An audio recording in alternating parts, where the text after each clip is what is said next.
Okay, so this is going to be a quick one. This is just about how big the stack is. But yeah, I'm doing my Frank Miller Daredevil, well, just Daredevil collection above there. So, yeah. So yeah, I guess to get started, we have this X-Men #1, and yeah, it's fine. It's just the illustrations here is what really what really grabbed me, and with all their bright colors and stuff, and it's really cool. But unfortunate, and it's got this cool thing with the. Yeah, I got this. I just reread this because I was reading all my X-Men. But yeah, it's super cool. And then on the inside, there's that, and I don't know if something like this is you can only get it at Pizza Hut or something. Anyway, got an antique shop.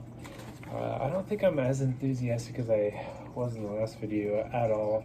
I would not be able to do a long video, but I guess I didn't know where this cover was at some point, but now oh, wrong side.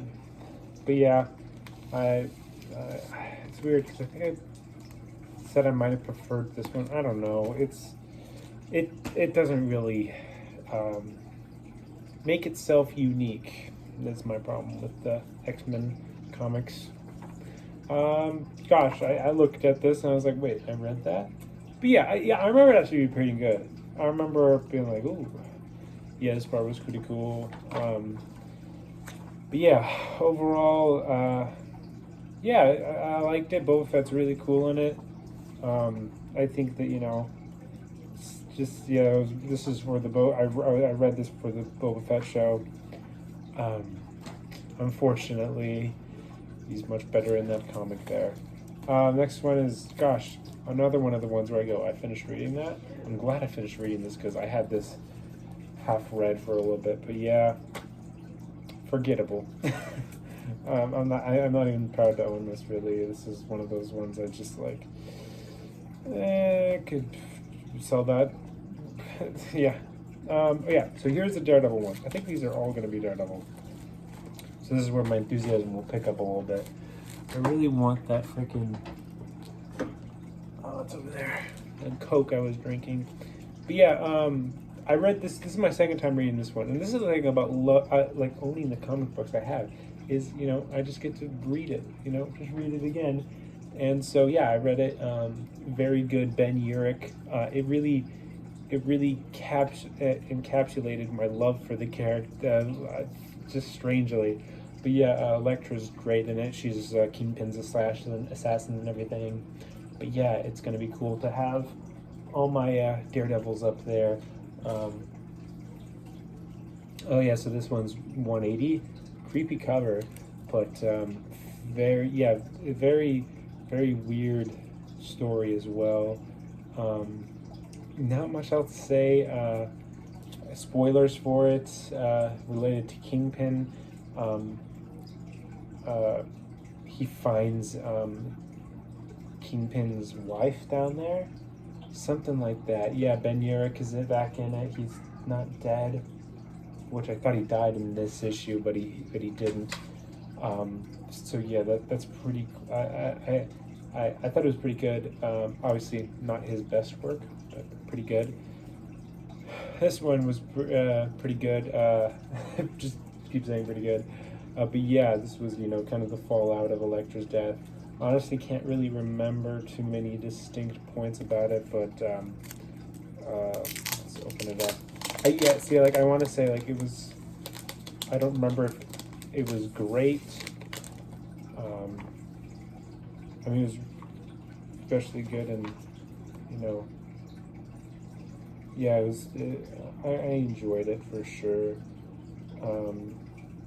What issue did I read? I think it just had such a. Yeah, it was the next one. Yeah, it was the next one. Wait, no, yeah, so this one's got the Punisher in it. Very cool. Yeah, so the issue before this, I think I must have read again. Yeah, that I enjoyed so thoroughly. reading a second time. Was it this? It's sad because I'm like, kind of blanking on these, but yeah, I got to see Daredevil and Punisher fight. Oh yeah, this is tough when my brain's not.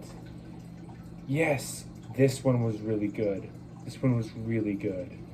I'm glad I opened it because, gosh, this is, yeah. I really, this Frank Miller didn't prove to me already.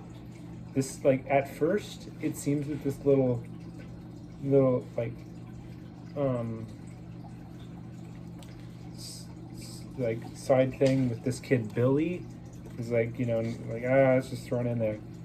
It's really well done, and I just really respect Frank Miller after that. And I was like, picking this up, I was like, that's unfortunate. I don't really remember anything crazy happening. I'm actually gonna put this in this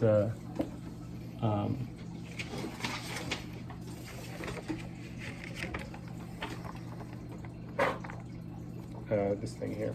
But yeah, I definitely will read this story arc again because it is just something I just really enjoyed, and I think is definitely my favorite consumption of comics. It's being philosophical without being philosophical, like without like blatantly, saying like, what is life without being, just like, like that, this sort of blatancy. I think it's just very well done, and I think that, should get a Nobel Peace Prize for it. But I think that it's definitely some of my favorite comic book reading that I've done in my life, and Mr. Miracle is one of those Tom King one, which I'm reading Rorschach right now, and you'll see my opinions next video about it. But unfortunately, I am not as happy with that, especially given the reputation of Rorschach. You go, oh, he's, I'm getting ahead of myself, but essentially, this one really nailed it for me, and I can't wait to get some more Frank Miller. People love him because I can't find it in any LCSs. I've been to like 2 different ones, so in bigger cities than mine. But yeah, one of those comics I am very proud to be an owner of. Yeah, also this one is pretty cool. The thing is like, I'm like, oh, I need to read this again. I don't really remember, which is unfortunate, but yeah, kind of just like he gets Frank Miller kind of out of his Frank Miller, fucking the Punisher, out of his story, I guess to say. This one, don't remember what happens, but I think these next 2 here are just kind of like, I have them just to kind of fill the run. Nothing too special, but it's how it is. So yeah, so that was my this was like over a couple weeks, or so, like 1 or 2 weeks. So yeah, very good, and I kept this concise, and unfortunately I wasn't able to recall as quickly as I wish I could, but that's my fault because I could have done this right after I finished reading these, but I never got around to the time, and then I took a trip.